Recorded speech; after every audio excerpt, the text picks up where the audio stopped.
Isang mapagpalang araw po sa inyong lahat. Celebrity Chika Time po muna tayo at may inihanda po akong chika para sa inyo. Tara po't magchika na po tayo. Pelikula ng Asia's multimedia star, kumita ng 10 million sa isang araw.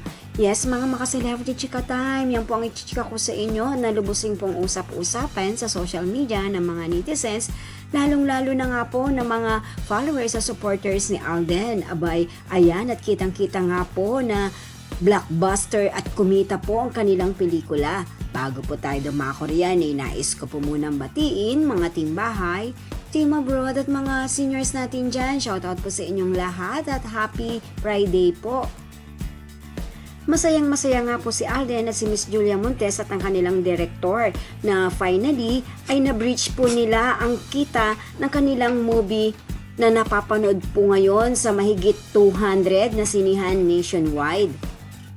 Yes po, hit na hit po ang kanilang pelikula, kung kaya naman po ang buong team ng 5 Breakups and a Romance ay nagdiriwang na po ng kasiyahan.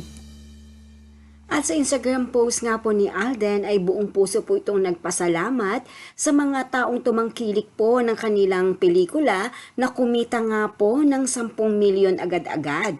Walang humpay po ang kanyang pasasalamat at ayon nga po sa kanyang ipinost, "Thank you Lord, thank you mga kapuso, kapamilya at kapatid."